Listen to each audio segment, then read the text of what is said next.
ED पहुंच गई है अरविंद केजरीवाल के घर पर, तो क्या हम तय माने गिरफ्तारी?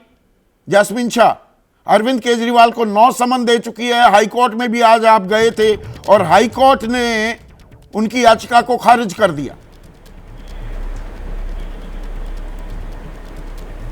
संदीप जी, मेरे ख्याल से आपको गलत सूचना मिली है। हाईकोर्ट ने आज अरविंद केजरीवाल जी की याचिका पर सुनवाई करी और ईडी ने पुरजोर विरोध किया कि इसको खारिज किया जाए, लेकिन हाईकोर्ट ने ईडी की बात नहीं सुनी और इस मैटर को टेकअप किया है। हमें खुशी है कि उन्होंने ये बात सुनना चाहिए कि ईडी क्यों इतने गैरकानूनी समन भेज रहा है और अगली तारीख 22 अप्रैल की रखी है। 22 अप्रैल के पर आज शाम ईडी पहुंच गई है। स्वागत करते हैं, मतलब राहत नहीं मिली ना आज, और आज ईडी पहुंच गई, इसके क्या मायने आप देखते हैं जैस्मिन? सवाल सीधा ये है। देखिए, मायने केवल साफ है कि ईडी को इशारा और जो भी डायरेक्शंस और ऑर्डर्स दिए जा रहे हैं वो भाजपा के मुख्यालय से दिए जा रहे हैं। हम शुरुआत से कह रहे हैं कि ईडी का कभी भी ये मकसद नहीं था कि जांच हो, क्योंकि अगर जांच करनी होती तो जितना भी हमने अब तक कोऑपरेट किया है, अरविंद केजरीवाल जी ने पहले से ही कहा कि आप वीडियो कॉल के जरिए जांच में जो भी आपको सहायता चाहिए, जो भी सवाल पूछने आप पूछ लीजिए।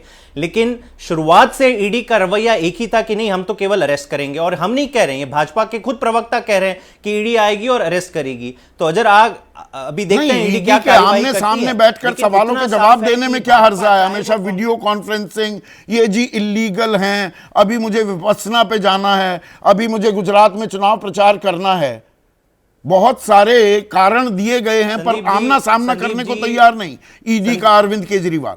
क्या यह भी हकीकत नहीं है?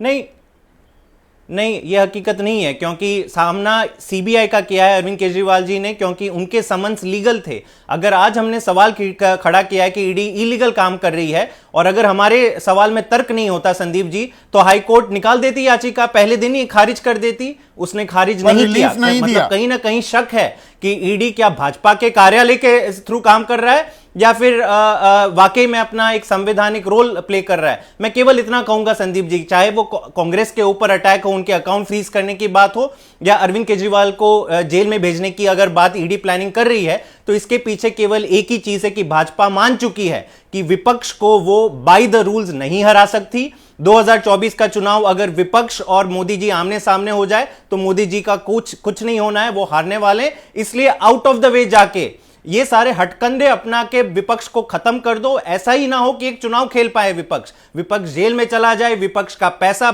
फ्रीज हो जाए और फिर भाजपा एक तरफा चुनाव खेलेगी और जीतेगी। ये साफ इनका डर दिख रहा है और लोग देख रहे हैं कि आज किस तरह से भाजपा लोकतंत्र के ऊपर खुलेआम अटैक कर रही है। भाजपा चुनाव में अपने काम को लेकर नहीं जा रही है, डेली अटैक पे अटैक, विपक्ष को खत्म करने की एक नई साजिश रची जा रही है। लेकिन देश की जनता बेवकूफ नहीं है, वो आज विपक्ष के साथ खड़ी है। बहुत जुड़ती हैं जैस्मिन, जो आप बात कह रहे हैं ये सिक्के का एक ही पहलू है क्या? दूसरा पहलू ये कि कविता को हिरासत में ले लिया ईडी ने कुछ दिनों पहले, 100 करोड़ रुपए देने की बात भी आ रही है कि आम आदमी पार्टी के खाते में गए। मनीष सिसोदिया और उसके बाद संजय सिंह, वो पहले से ही जेल में हैं, उन्हें राहत नहीं मिल रही है, इस मामले में जमानत नहीं मिल रही है। संदीप जी, आपने एक बड़ी बात कही कि ईडी ने कहा कि 100 करोड़ रुपए खाते में गए।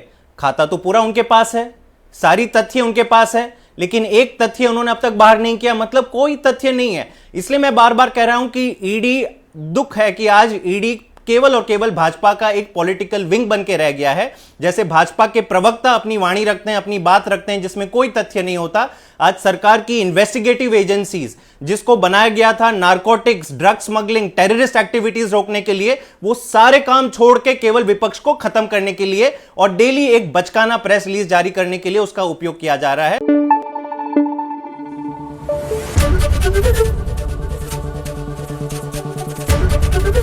एबीपी न्यूज आपको रखे आगे।